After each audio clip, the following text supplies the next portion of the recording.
Alors qu'est-ce que le marketing après-vente et comment est-ce qu'on va le gérer? Donc tout d'abord, les outils d'analyse pour le marketing après-vente.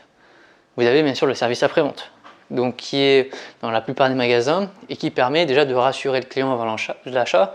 Pourquoi? Parce que s'il a un problème, il va pouvoir avoir une solution grâce à un service après-vente qui existe vraiment.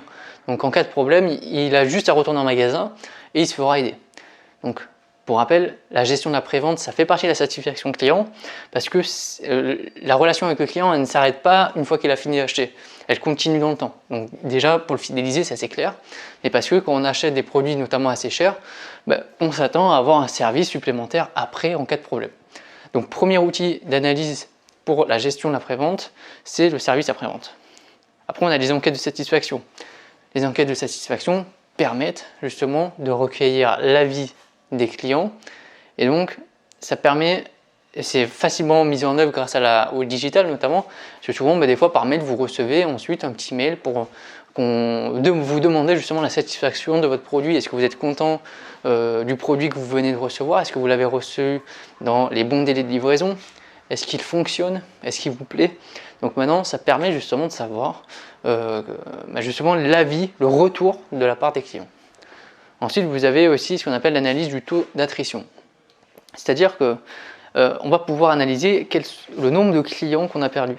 C'est un indicateur qui est super important pour savoir est-ce qu'on est capable justement de fidéliser la clientèle. Si on perd beaucoup de clients, ça veut dire qu'on n'est pas capable de retenir ces clients. Ils vont juste venir acheter une fois, mais ils ne vont jamais revenir. Donc c'est dommage.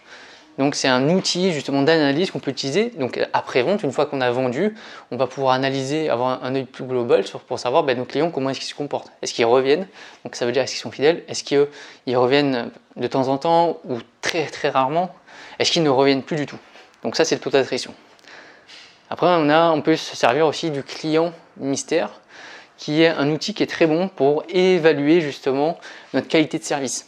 Donc le client mystère, tout simplement, on fait appel à une société externe qui est spécialisée dans le client mystère, qui va envoyer justement l'un de ses personnels qui va se faire passer pour un client normal et il va pouvoir évaluer justement la qualité de service proposée. Ça se fait beaucoup dans la restauration, ça se fait beaucoup dans l'hôtellerie, dans les lieux touristiques, ça se fait beaucoup aussi en magasin pour savoir si un vendeur est capable justement de renseigner correctement son client. Donc ça permet après coup justement d'évaluer la performance de son service et donc d'augmenter sa satisfaction client. Vous avez aussi l'analyse du taux de réclamation. Forcément, si vous avez un taux de réclamation qui est très élevé, donc là il va falloir peut-être travailler et étudier justement pourquoi est-ce qu'il y a beaucoup de réclamations. C'est super important.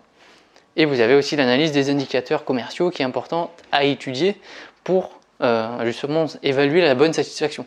Notamment le panier moyen et l'indice de vente. Pourquoi? Un client qui est satisfait, c'est un client qui va acheter. Donc c'est un client, vous allez avoir justement un nombre de visites par mois ou par semaine qui va être élevé, ou sinon vous allez avoir un panier moyen qui va être beaucoup plus élevé que les autres, ou sinon vous allez aussi avoir un nombre d'articles en moyenne par client qui sera plus élevé, si la satisfaction est bonne bien entendu.